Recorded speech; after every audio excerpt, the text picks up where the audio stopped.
Hello friends, नमस्कार।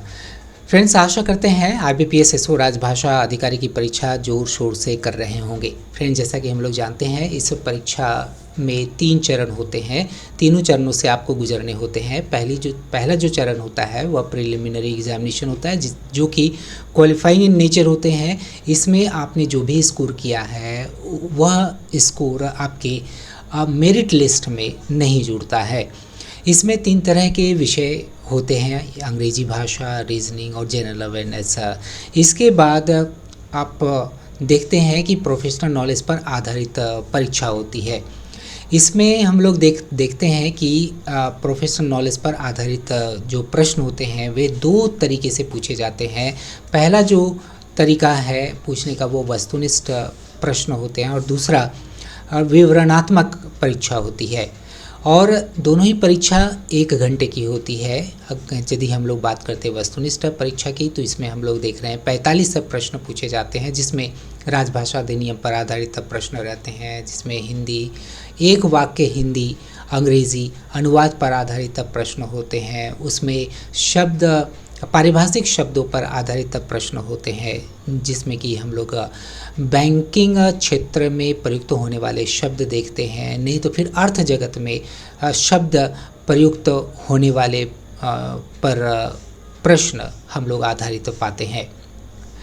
Friend, जो descriptive paper होता है, डिस्क्रिप्टिव खंड होता है इस परीक्षा के लिए, उसमें 2 प्रश्न आपको प्राप्त होते हैं। दोनों प्रश्न जो होते हैं सो हर एक 7.5 अंक के होते हैं। 15 अंक का यह परीक्षा होता है और यह दरअसल अनुवाद पर आधारित होता है, जिसमें कि एक हिंदी पर आधारित आपको अनुवाद अनुच्छेद प्राप्त होगा, जिसे आपको लक्ष्य भाषा में अनुवाद करने पड़ेंगे, अर्थात हिंदी से अंग्रेजी और दूसरा अंग्रेजी से हिंदी अनुवाद अनुच्छेद प्राप्त होते हैं। और जो अनुच्छेद होते हैं वे मुख्यतः बैंकिंग सेक्टर से ही संबंधित होते हैं।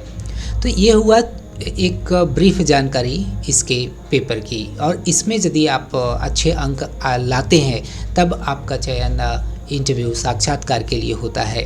और इसके बाद फिर यदि इंटरव्यू में और इसमें मेन पेपर में अच्छे अंक की प्राप्ति होती है तब आपका अंतिम रूप से चयन होता है। अब फ्रेंड, हम लोग बात करते हैं कि इस परीक्षा में किस तरह से आप प्रोफेशनल नॉलेज पर आधारित प्रश्न पाएंगे परीक्षा में। फ्रेंड, आप देख रहे हैं स्क्रीन पर कि ये जो प्रश्न आप देख रहे हैं ये दरअसल अंग्रेजी से हिंदी अनुवाद पर आधारित है। एक वाक्य अनुवाद पर आधारित है। इस तरह के प्रश्नों को हल करने के लिए आपको कुछ विशेष तरह की बातों पर ध्यान देना अति आवश्यक है। आपके पास कौन कौन सी चीज़ें होनी चाहिए? सबसे पहला तो आपके पास पारिभाषिक शब्दों का समुचित ज्ञान होना बहुत ज़रूरी है। दूसरा क्या कि आपके व्याकरण से संबंधित ज्ञान कितना है। इसके बाद फिर आपके पास ज्ञान बैंकिंग क्षेत्र से, अर्थ जगत के क्षेत्र से संबंधित कितना ज्ञान रखते हैं, इस पर आधारित आपका स्कोर इसमें बनता है। हम लोग एक एक प्रश्न को लेंगे और जानेंगे कि दिए गए स्रोत भाषा का लक्ष्य भाषा में रूपांतरण कौन सा विकल्प सटीक देता है। हम लोग पढ़ते हैं जो स्रोत भाषा का वाक्य है वह क्या है।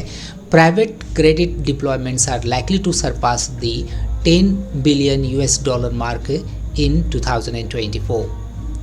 फ्रेंड, यहाँ पर सबसे पहले हम लोगों को देख लेना चाहिए कि इसमें पारिभाषिक शब्द कौन कौन से हैं, इसके बाद सेंटेंस का टेंस क्या है और फिर ओवरऑल हम लोग भाव को लेकर के चलेंगे। फ्रेंड, सबसे पहले तो हम लोग यहाँ देखते हैं कि प्राइवेट क्रेडिट डिप्लॉयमेंट्स, यह एक पारिभाषिक शब्द है। इसके बारे में हम लोग थोड़ी सी जानकारी ले लेते हैं। प्राइवेट को तो हम लोग हिंदी में कहेंगे निजी, और क्रेडिट देखिएगा, इसका प्रयोग हम लोग सामान्य अर्थ में करते हैं और साथ ही साथ इसका हम लोग विशिष्ट अर्थ में भी करते हैं। यदि हम लोग सामान्य अर्थ में क्रेडिट को लेकर के चलेंगे तो इसका अर्थ हो जाता है श्रेय। जैसे कि मैं अपनी सफलता का श्रेय अपने माँ बाप को देता हूँ, तब कहेंगे क्या कि I give my credit of success to my parents. ठीक है। लेकिन विशिष्ट अर्थ में जो शब्द को लिया जाता है वही शब्द दरअसल पारिभाषिक शब्द होते हैं या टेक्निकल टर्म होते हैं। क्रेडिट को हम लोग बैंकिंग इंडस्ट्री में या अर्थ जगत में क्रेडिट के लिए हम लोग उधार कहेंगे, ऋण कहेंगे। ठीक है, ऋण कहेंगे। इसके बाद फिर हम लोग कह सकते हैं क्रेडिट के लिए साख। ओके, लेकिन यहाँ ध्यान रखना है कि क्रेडिट के तो अर्थ यहाँ उधार, ऋण, साख, इतने सारे शब्द यहाँ पर लिए जा सकते हैं क्रेडिट के लिए, लेकिन यहाँ पर कौन सा शब्द सटीक होगा इस पर हम लोग विचार करेंगे। लेकिन इस पर हम लोग विचार इसके आगे वाले शब्द को ध्यान में रख करके करेंगे। यहाँ हम लोग डिप्लॉयमेंट देख रहे हैं। डिप्लॉयमेंट जो शब्द है यह दो तरह से प्रयुक्त होते हैं, सामान्य अर्थ में और दूसरा विशिष्ट अर्थ में। सामान्य अर्थ में डिप्लॉयमेंट का प्रयोग करते हैं हम लोग तैनाती के अर्थ में, जैसे कि दुर्गा पूजा को ध्यान में रखते हुए पुलिस बल को नगर के अलग अलग क्षेत्रों में तैनात किया गया है, तब कहेंगे कि keeping the Durga festival in mind the deployment of police force has been made in different areas of the town. Okay, तो इस तरह से हम लोग डिप्लॉयमेंट का सामान्य अर्थ में प्रयोग करेंगे। लेकिन यहाँ चूँकि ये जो वाक्य है यह बैंकिंग इंडस्ट्री या अर्थ जगत से संबंधित है, इस कारण से यहाँ डिप्लॉयमेंट का अर्थ वो नहीं देंगे, तैनाती के अर्थ में हम लोग नहीं करेंगे। इसका हम लोग अर्थ जो निकालेंगे वो परिनियोजन, या यह दरअसल क्या है, अलॉटमेंट्स है। किस तरह का अलॉटमेंट्स है, ऋण का अलॉटमेंट्स है। अलॉटमेंट मतलब अलग अलग जगहों में लगाने की क्रिया को हम लोग कहते हैं अलॉटमेंट्स या डिप्लॉयमेंट्स कहेंगे। यहाँ पर क्रेडिट डिप्लॉयमेंट्स कहने का मतलब क्या हो गया, उधार प्राइवेट क्रेडिट डिप्लॉयमेंट्स का मतलब उधार निजी उधार परिनियोजन। डिप्लॉयमेंट को हम लोग हिंदी देंगे यहाँ पर परिनियोजन। और उसके बाद फिर हम लोगों को देखना है कि इसमें हम लोग आर लाइकली का प्रयोग किए हैं, प्रेजेंट टेंस में है सेंटेंस है, जिसका मतलब होता है संभावना होना। टू सरपास मतलब आगे बढ़ जाना, पार कर जाना। इसके बाद फिर तो सामान्य सा आप यहाँ पर देख रहे हैं। अब जो है ना नेक्स्ट बारी क्या है, इसका भाव को पकड़ना है। आप बिना ऑप्शन को देखे हुए पहले आप जो मास्टर सेंटेंस है, जो स्रोत भाषा है, उसका आपको भाव देख लेना है, निकाल लेना है।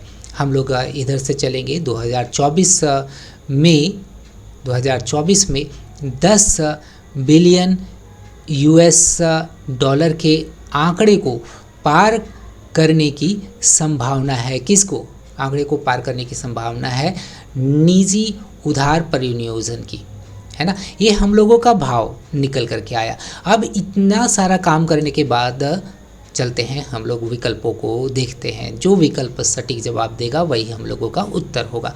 पहला कोई पढ़ते हैं हम लोग 2024 में निजी उधार परिनियोजन 10 बिलियन डॉलर के आंकड़े को पार कर जाने की संभावना है। यही तो हम लोगों ने अभी मीनिंग भी निकाला था, इसलिए उत्तर तो यही होना चाहिए। हालांकि पूरी तरह से आश्वस्त होने के लिए हम लोगों को अन्य विकल्पों पर भी ध्यान देना ज़रूरी है। दूसरा देखिएगा क्या है 2024 में निजी ऋण तैनाती। देखिएगा डिप्लॉयमेंट का यहाँ पर देख रहे हैं सामान्य अर्थ में लिया गया है, इसलिए ये तो दूसरा तो विकल्प तो सही नहीं होगा, वह गलत हो जाएगा। ठीक है। तीसरा पर यदि हम लोग विचार करते हैं तो क्या है इसका अर्थ, निजी उधार की राशि। यहाँ राशि का प्रयोग सही नहीं है, राशि नहीं है।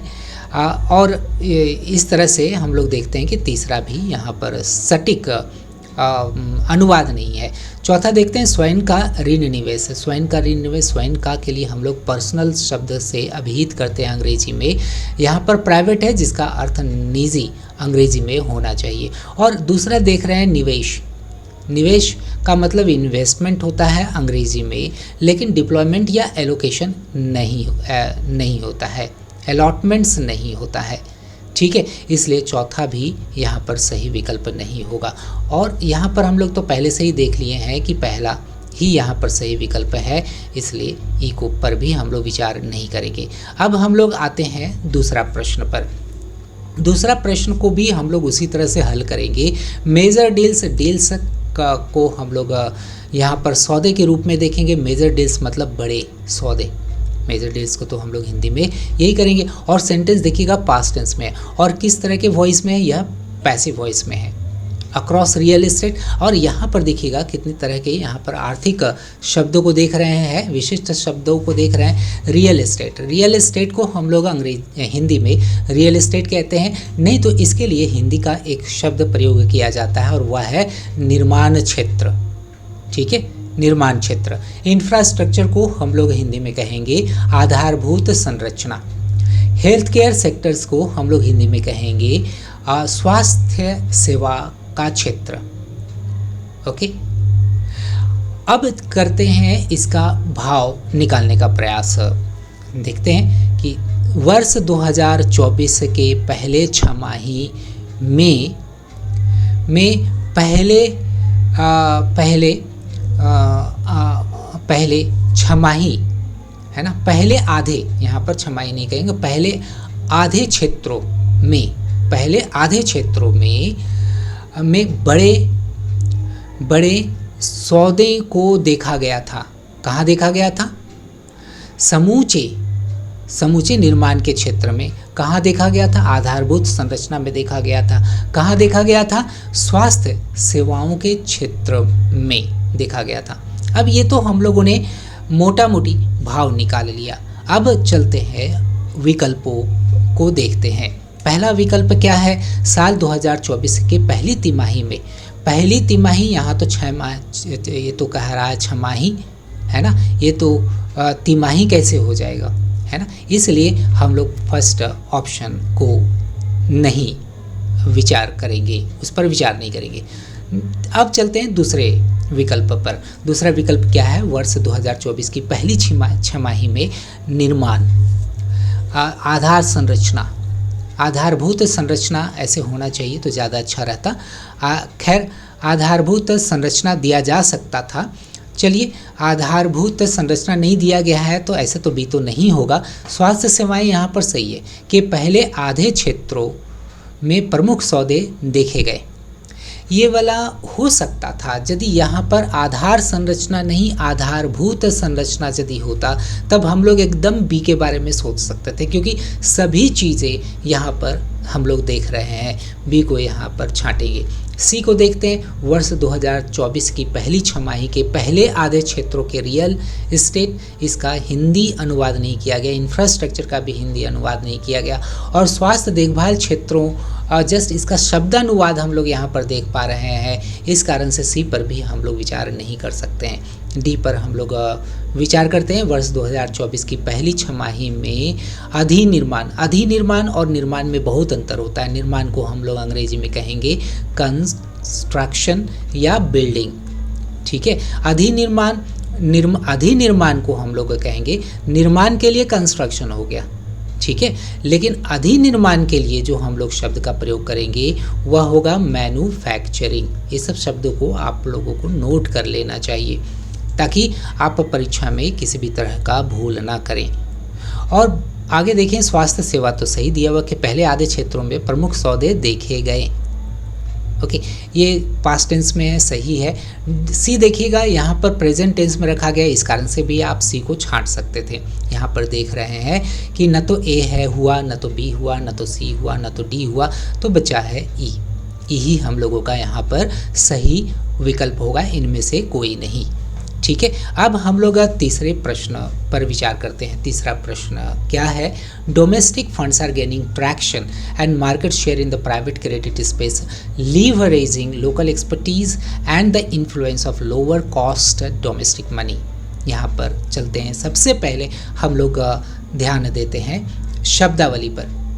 डोमेस्टिक फंड्स को हम लोग हिंदी में कहेंगे घरेलू निधि। फंड्स को हम लोग पैसे धन कह सकते हैं। यहाँ पर घरेलू निधि को अभी हम लोग ले करके चलते हैं। और सेंटेंस का जो टेंस है वो क्या है, are gaining present continuous tense में। यदि आप किसी भी विकल्प में दूसरे तरह के टेंस देखते हैं अनुदित विकल्प में, तब वो गलत होगा, उसे हम लोग छांटेंगे। इसके बाद हम लोग देख रहे हैं ट्रैक्शन। ट्रैक्शन दरअसल क्या है, यह एक पकड़ है, ज़मीन की पकड़ है। कोई भी गाड़ी का टायर यदि घिस जाता है तो उसकी ट्रैक्शन घट जाती है, अर्थात वो स्लाइड करेगा, वो फिसलेगा। लेकिन यहाँ पर हम लोग अर्थ जगत में ट्रैक्शन का जो अर्थ हम लोग लेंगे वो होगा पकड़, अच्छी पकड़, मजबूत पकड़, पैठ। इस तरह से इसका हम लोग अनुवाद करेंगे। आगे देखते हैं मार्केट शेयर। मार्केट शेयर को हम लोग हिंदी में कहेंगे बाजार हिस्सेदारी। इन the private credit space, private credit space को हम लोग कहेंगे निजी ऋण क्षेत्र या उधार क्षेत्र या उधारी क्षेत्र, ठीक है, निजी उधारी क्षेत्र।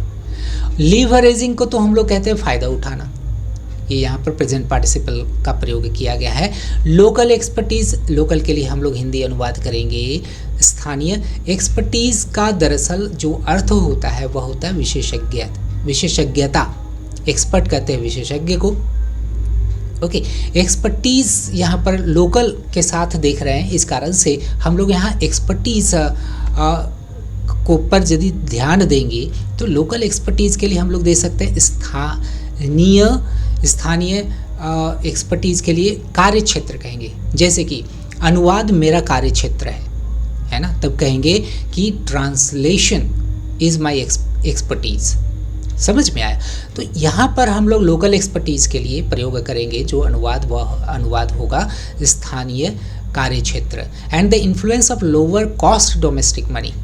Influence of lower cost domestic money, यहाँ पर घरेलू धन, लोअर कॉस्ट मतलब कम लागत वाले घरेलू धन का प्रभाव, ठीक है, घरेलू धन का प्रभाव। ये इसका अर्थ इस तरह से हम लोगों ने निकाल लिया। अब चलते हैं, थोड़ा सा भाव निकालते हैं पूरे वाक्य का। डोमेस्टिक फंड्स आर गेनिंग, घरेलू निधि प्राप्त कर रहे हैं, क्या मजबूत पकड़ प्राप्त कर रहे हैं, और क्या प्राप्त कर रहे हैं, बाजार की हिस्सेदारी को प्राप्त कर रहे हैं। दो चीज़ें प्राप्त कर रहे हैं। कहाँ प्राप्त कर रहे हैं? निजी उधारी क्षेत्र में।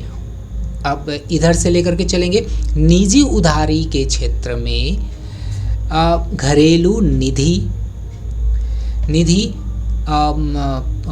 मजबूत पकड़ और बाजार हिस्सेदारी प्राप्त कर रही है, ठीक है, प्राप्त कर रही है। और इस तरह से लाभ प्राप्त हो रहा है, इसको लीवरेजिंग लाभ प्राप्त हो रहा है। किसका?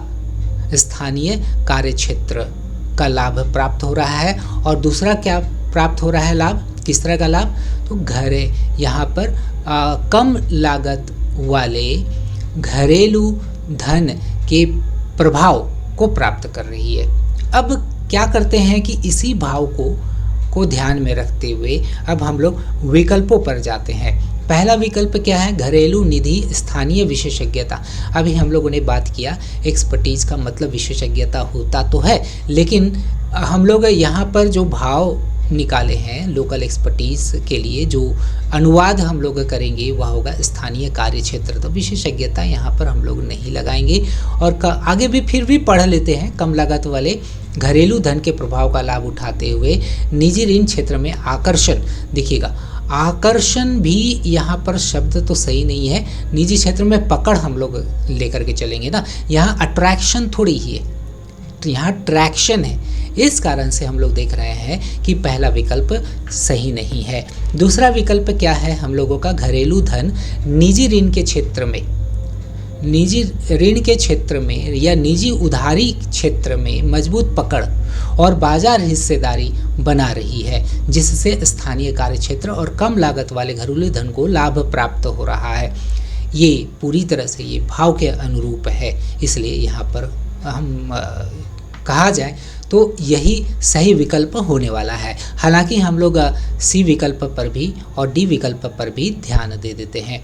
घरेलू फंड स्थानीय विशेषज्ञता को यहाँ से हटाएंगे तो अच्छा रहेगा।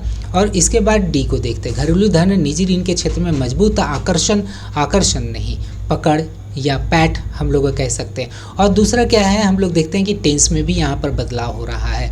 यहाँ तो हम लोग टेंस देख रहे हैं प्रेजेंट कंटिन्यूअस टेंस है, और यहाँ पर हम लोग देख रहे हैं सिंपल प्रेजेंट टेंस है। इस कारण से डी विकल्प यहाँ पर सही नहीं है। तो ओवरऑल पर यदि हम लोग विचार करें तो हम लोग यहाँ देख रहे हैं कि बी यहाँ पर सही विकल्प है।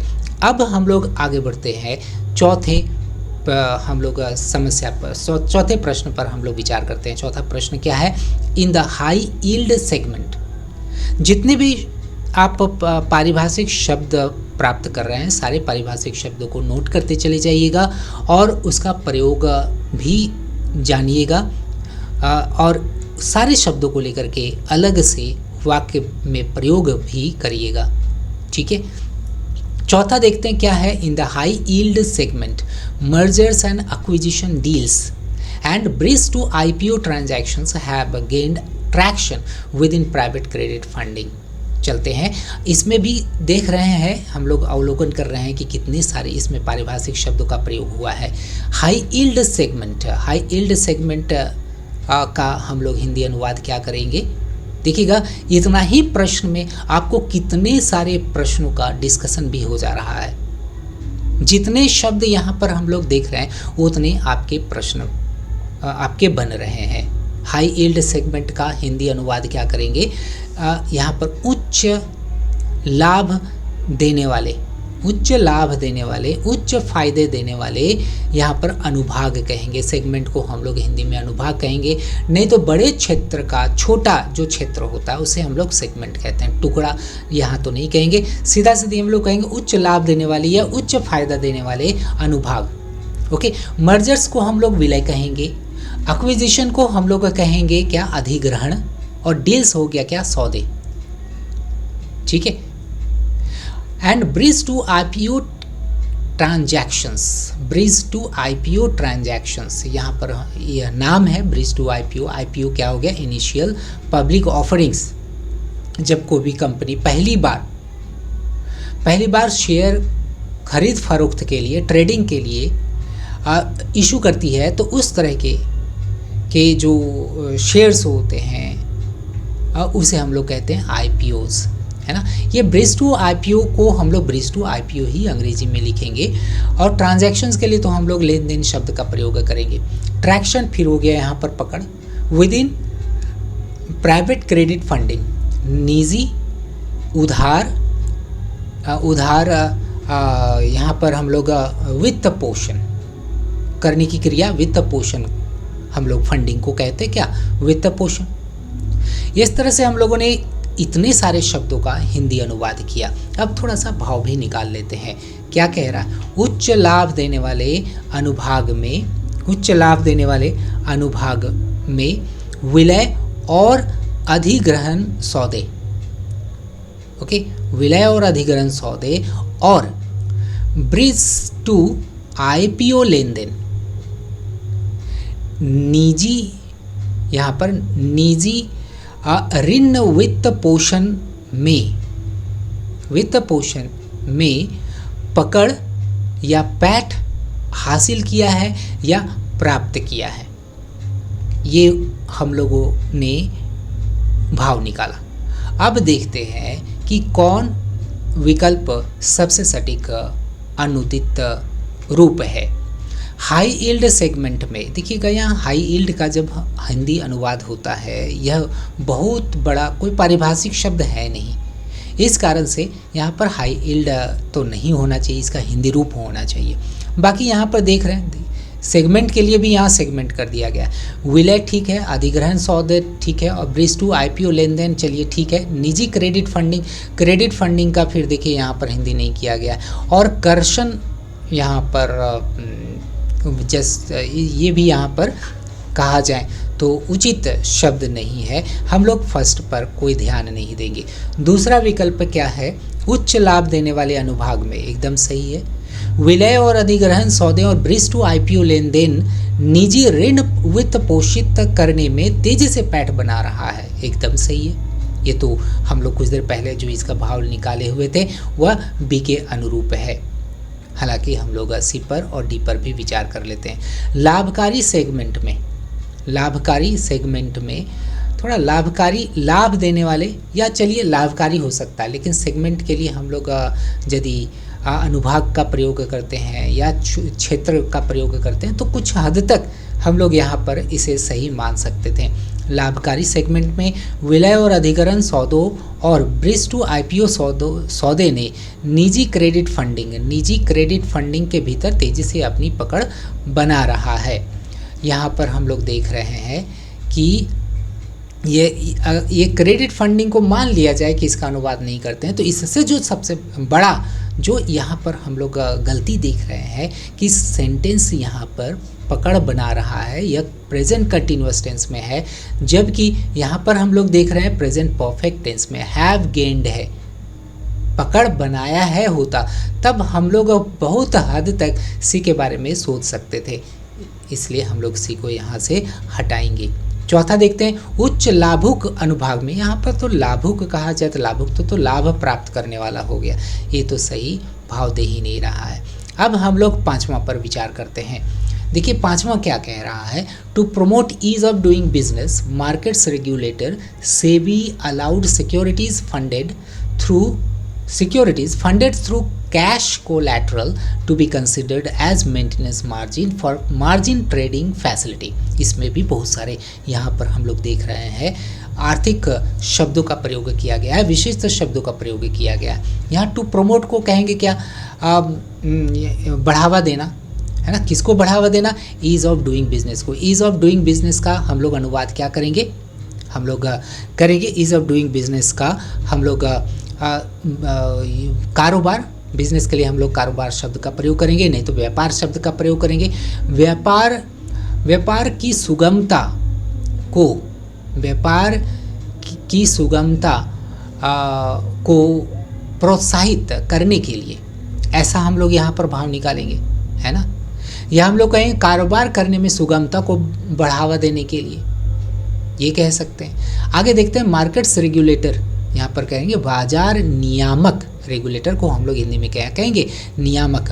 और ऐसे भी विनियामक जो संस्था है हमारी सेबी, जो कि शेयर मार्केट को कंट्रोल करती है, तो बाजार विनियामक या नियामक, है ना, विनियामक भी कह सकते हैं, नियामक भी कह सकते हैं, ऐसे विनियामक थोड़ा सा ज़्यादा अच्छा लगता है।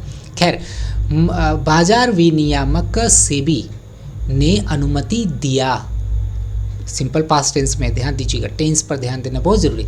अनुमति दिया किसको, सिक्योरिटीज़ को अनुमति दिया। सिक्योरिटीज़ को हिंदी में क्या कहते हैं, प्रतिभूति, ठीक है, प्रतिभूतियों को स्वीकृति दिया, मतलब अनुमति दे दिया। ऐसी प्रतिभूतियाँ जिसको कि फंड किया जाता है, वित्त पोषित किया गया, किसके थ्रू से, किसके माध्यम से, कैश कोलैटरल। कैश को हम लोग हिंदी में क्या बोलेंगे, कैश को हम लोग बोलेंगे यहाँ पर नगद, है ना। नगद और कोलैटरल के लिए हम लोग जो शब्द का प्रयोग करेंगे वह हो जाएगा हम लोगों का समपार्श्विक। यहाँ पर हो गया क्या, दोनों को लेकर के चलेंगे तो नकद समपार्श्विक के माध्यम से वित्त पोषित किया गया। यहाँ पर to be considered as maintenance margin, समझा गया क्या, मेंटेनेंस मार्जिन, मेंटेनेंस को कहते हैं हम लोग रख रखाव, और मार्जिन को हम लोग कहते हैं फायदे या लाभ। फॉर मार्जिन ट्रेडिंग फैसिलिटी, लाभ वाले, है ना, मार्जिन ट्रेडिंग फैसिलिटी को हम लोग क्या कहेंगे, रख रखाव मुनाफा हो गया, और दूसरा क्या हो गया कि मार्जिन ट्रेडिंग, तो इसको हम लोग कहेंगे क्या, कारोबार सुविधा, मुनाफा कारोबार सुविधा, ये कहेंगे हम लोग, है ना।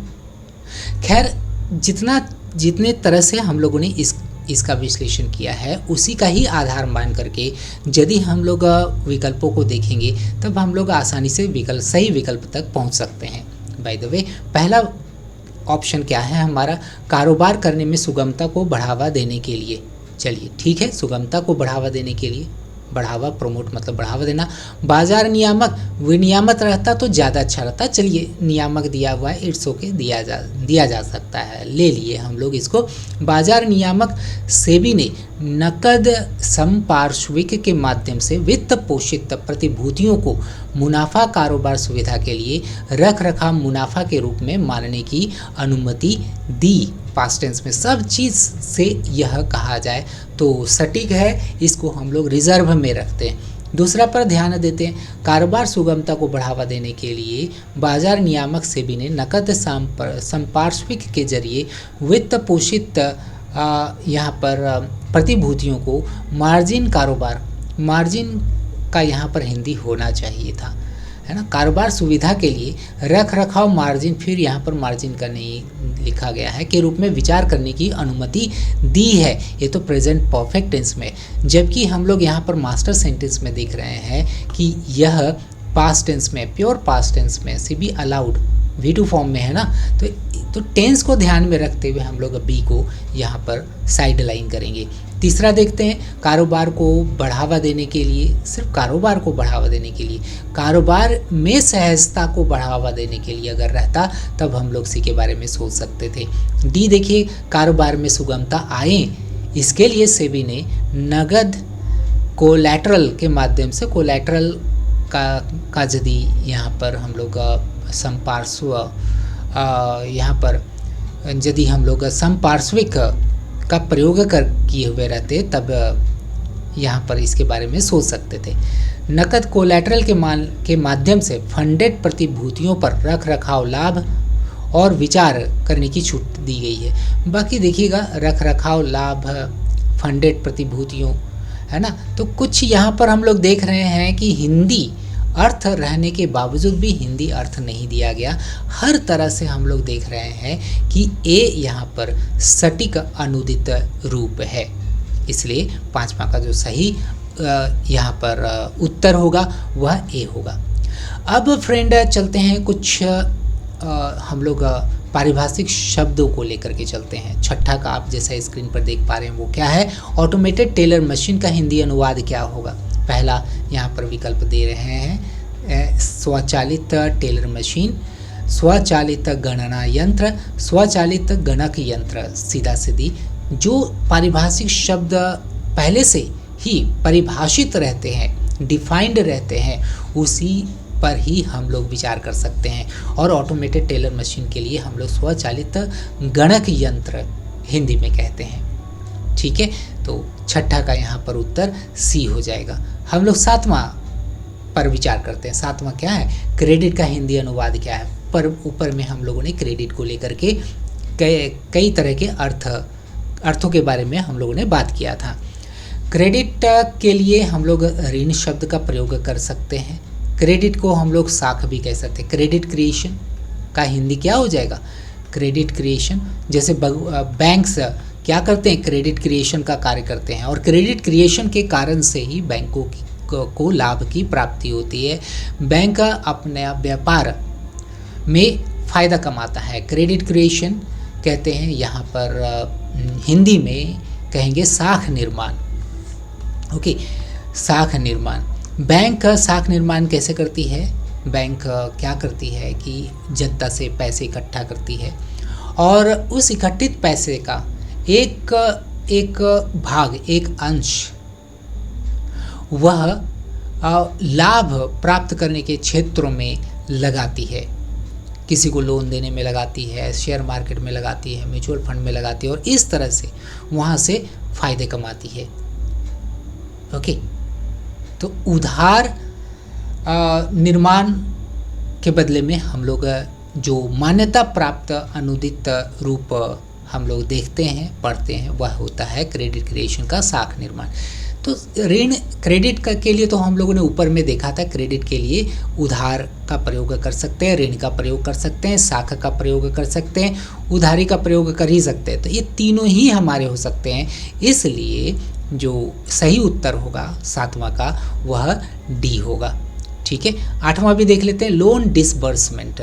लोन भी एक तरह का क्या है, ऋण है ना। लोन को हालांकि लोन कह सकते हैं, लेकिन डिसबर्समेंट दरअसल ये क्या है, लोन की चुकती दरअसल है, लोन का भुगतान है दरअसल। तो लोन क्या है, ऋण, तो ये ऋण भुगतान है। ओके, खर्च तो नहीं होगा, एक्सपेंडिचर तो नहीं होगा, ऋण अदायगी ये सब कुछ नहीं होगा। ओके, आगे देखते हैं मॉर्गाज। मॉर्गाज को हम लोग सीधा सीधी बंधक कहेंगे। गिरवीदार के लिए हम लोग मॉर्गाजर का शब्द का प्रयोग करेंगे अंग्रेजी में। प्रतिभूति के लिए हम लोग सिक्योरिटीज शब्द का प्रयोग करेंगे। ऋण पत्र के लिए हम लोग डेबिट ऋण पत्र के लिए हम लोग डेबिट नहीं बॉन्ड पेपर हम लोग कह सकते हैं। ऋण पत्र के लिए हम लोग बॉन्ड शब्द ले सकते हैं, ठीक है। तो यहाँ पर हम लोग 9वां के लिए मॉर्गाज के लिए हम लोग सी यहाँ पर शब्द सही देख रहे हैं। इसके बाद 10वां देखिएगा, नेगोशिएबल इंस्ट्रूमेंट का हिंदी अनुवाद क्या होगा। Friend, negotiable instrument bill of exchange हो सकता है, यह कोई करेंसी हो सकता है, चेक हो सकता है, हुंडी हो सकता है, ये सब सारे नेगोशिएबल इंस्ट्रूमेंट्स हैं। या हम लोग जब टर्म डिपॉजिट करते हैं या अर्थात मियादी हम लोग जमा करते हैं या फिक्स डिपॉजिट है ना, फिक्स डिपॉजिट करते हैं बैंकों में, तो हम लोगों को उसके एवज में एक सर्टिफिकेट प्राप्त होता है, एक प्रमाण पत्र प्राप्त होता है, जिसमें यह लिखा हुआ रहता है कि इस ब्याज दर पर 10 साल में, मान लीजिए 10 साल के लिए वह फिक्स डिपॉजिट हुआ है, तो 10 साल के बाद इस ब्याज दर पर धारक को इस राशि पर कुल मिलाकर इतना धन की प्राप्ति होगी। यह एक तरह का क्या है, पहले से करार है, तो वह भी एक नेगोशिएबल इंस्ट्रूमेंट कहलाएगा। खैर, ये चीज़ हम लोगों ने जान लिया, और अब देखते हैं इसका सही अनुवाद क्या होगा। मियादी जमा को हम लोग कहेंगे टर्म डिपॉजिट। मियादी लिखत को हम लोग वही टर्म से संबंधित ही यहाँ पर बात करेंगे। पर यहाँ पर हम लोग देखेंगे नेगोशिएबल इंस्ट्रूमेंट के लिए जो सही विकल्प है वह है डी, पर ग्राम्य लिखत। ओके, तो इस तरह से 10वां का जो सही विकल्प होगा वह डी होगा। आप लोग इसे नोट करेंगे। 11वां देखिएगा, ऋण मुक्ति का अंग्रेजी अनुवाद क्या होगा। ऋण मुक्ति, मान लीजिए कोई लोन लेता है, और लोन क्या होता है, धीरे धीरे करके उसे चुकती किया जाता है, और धीरे धीरे चुकती कर करके एक विशेष राशि की चुकती कर या भुगतान करने के बाद फिर अंत में क्या होता है कि वह पूरी तरह से वह जो लोन का जो कर्ज की जो राशि ली जाती है वो पूरी तरह से शून्य हो जाता है। तो यह जो प्रक्रिया है इसी को ही हम लोग कहते हैं एमोर्टाइजेशन, ऋण मुक्ति। और यहाँ पर हम लोग देख रहे हैं ए यहाँ पर सही विकल्प है। अक्विटेंस का मतलब क्या होता है, छोड़ देना, बरी कर देना। ओके, लिक्विडेट मतलब धीरे धीरे करके कम कर देना, लिक्विडेट खत्म कर देना। तो कहा जाए तो ऋण को भी हम लोग लिक्विडेट करते हैं धीरे धीरे, लेकिन दरअसल ऋण मुक्ति यहाँ पर संज्ञा है और लिक्विडेट क्रिया है, इसलिए हम लोग सी पर विचार नहीं कर सकते। डिलीवरेंस ऑफ द डेट ये सब शब्द तो होंगे ही नहीं। ये हो गया 11वां। 12वां देखिएगा, ऋण निधि का अंग्रेजी अनुवाद क्या होगा। ऋण के लिए हम लोग लोन का प्रयोग कर सकते हो, निधि के लिए तो फंड। यहाँ पर हम लोग देख रहे हैं बी, काफ़ी यह आसान था। ऋण निधि के लिए हम लोग बी विकल्प पर विचार करेंगे, सही। 13वां देखिएगा, मियादी जमा। मियादी मतलब पीरियोडिक, मतलब एक विशेष अवधि के बाद जमा किए जाने वाले, डिपॉजिट की जाने वाली कोई भी चीज़ जो होते हैं वो आपका कहलाएगा टर्म डिपॉजिट। ठीक है, टर्म डिपॉजिट यहाँ पर आ गया। फिक्स डिपॉजिट तो नहीं होगा, फिक्स्ड क्रेडिट, रिकरिंग, ये तो आवर्ती उधारी हो गया, है ना, बार बार होने वाला, बार बार किए जाने वाले को रिकरिंग कहते हैं। 14 का देखिए यहाँ पर मिल भी गया हम लोगों को, आवर्ती खाता। आवर्ती के लिए हम लोग रिकरिंग शब्द का प्रयोग करेंगे और खाता के लिए हम लोग अकाउंट शब्द का प्रयोग करेंगे। ओके, और इस तरह के अलग अलग यहाँ पर अकाउंट्स हम लोग देख पा रहे हैं। बचत खाता हो गया, है ना, जमा खाता हो गया, ये हो गया बचत खाता, ये हो गया जमा खाता, ये हो गया आवर्ती खाता और ये हो गया टर्म अकाउंट मतलब मियादी खाता। ठीक है, नेक्स्ट देखते हैं विनिर्माण।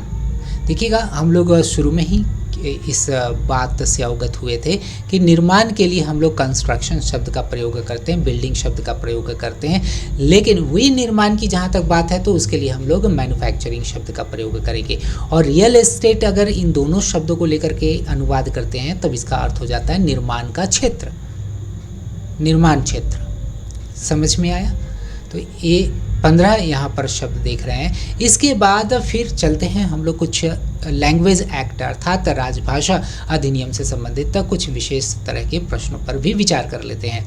गुजरात, महाराष्ट्र और पंजाब राज्य तथा चंडीगढ़ किस क्षेत्र से अभिप्रेत है, किस क्षेत्र में आते हैं? जैसा कि हम लोग जानते हैं कि हिंदी भाषा के बोले जाने के आधार पर हम लोग पूरे भारतवर्ष के क्षेत्र में जो भी, चाहे वो यूनियन टेरिटरी की बात हो, चाहे वो राज्य की बात हो, केंद्र शासित प्रदेश हो, चाहे राज्य हो, उसके आधार पर हम लोग 3 क्षेत्रों में बांटे हैं, क, ख और ग क्षेत्र। अंग्रेजी में ए, बी और सी क्षेत्र। क जो क्षेत्र होता है वह पूरी तरह से हिंदी भाषी क्षेत्र होता है, ख जो होता है वह आंशिक होता है और ग जो होता है वो अहिंदी क्षेत्र कहलाते हैं। ठीक है, यहाँ पर हम लोग गुजरात, महाराष्ट्र और पंजाब राज्य ये कहा जाए तो जो पूरी तरह से ये हिंदी बोलने वाले क्षेत्र नहीं होते हैं, नहीं ये अहिंदी क्षेत्र होते हैं। इस कारण से इस क्षेत्र को हम लोग, इन सभी राज्यों को हम लोग या और केंद्र शासित राज्य को हम लोग ख क्षेत्र में रखेंगे। 16 का उत्तर हो जाएगा ए। इसके बाद 17 का देखते हैं। क्षेत्र क में स्थित केंद्रीय सरकार के कार्यालयों के बीच जो खंड क या खंड ख में विनिर्दिष्ट है के बीच पत्रादि निम्न किसमें हो सकते हैं? देखिएगा, क क्षेत्र से क क्षेत्र में पत्राचार होना है या क क्षेत्र से ख क्षेत्र में पत्राचार होना है, तब हिंदी और अंग्रेजी दोनों में किए जा सकते हैं। देखिए आंसर हम लोगों का ए होगा, है ना। लेकिन क से क क्षेत्र में सिर्फ होगा तो फिर वहाँ पर 100% जो ये पत्राचार होगा वह हिंदी में होगा। ठीक है, ताकि हिंदी को बढ़ावा प्राप्त हो।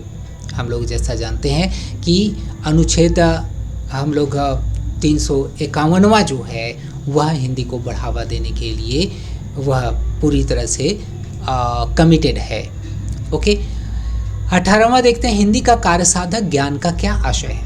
हिंदी का कार्यसाधक कार्य कर ये एक तरह का कहा जाए तो पहचान है, हिंदी में कितना ज्ञान रखते हैं इसकी ये इसका अर्थ ही होता है कि यहाँ पर मैट्रिक परीक्षा या उसकी समतुल्य या उससे उच्चतर परीक्षा हिंदी विषय के साथ उत्तीर्ण कर लिया हो तो वही व्यक्ति कहलाएगा हिंदी का कार्यसाधक ज्ञान रखता है। ठीक है, इसलिए 18 का जो सही उत्तर होगा वह डी होगा। ओके, हम लोग 19वां देखते हैं। राजभाषा नियम 1976 का विस्तार संपूर्ण भारत पर है सिवाय तमिलनाडु के। सब जगह है लेकिन तमिलनाडु में राजभाषा का नियम लागू नहीं होता है। नियम और अधिनियम में अंतर होता है, आप लोग अब पढ़ लीजिएगा अच्छी तरह से। पोर्ट ब्लेयर निम्नलिखित में से किस क्षेत्र में आते हैं? पोर्ट ब्लेयर जो है ना भारत के दरअसल अंडमान निकोबार आइलैंड में वो पोर्ट ब्लेयर स्थित है और पोर्ट ब्लेयर में अधिकांश लोग जो हुए है वे हिंदी स्पीकिंग है, हिंदी बोलने वाले लोग वहाँ पर होते हैं, इसलिए उस क्षेत्र को हम लोग क क्षेत्र में पाते हैं। ठीक है, 20 का यहाँ पर क सही उत्तर होगा। 21वां भी देख लेते हैं। पश्चिम बंगाल और शिलोंग निम्नलिखित में से किस क्षेत्र में आते हैं? पश्चिम बंगाल और शिलोंग, चूँकि यह अहिंदी भाषी क्षेत्र है इसलिए 21 का यहाँ पर ग हो जाएगा, सी हो जाएगा।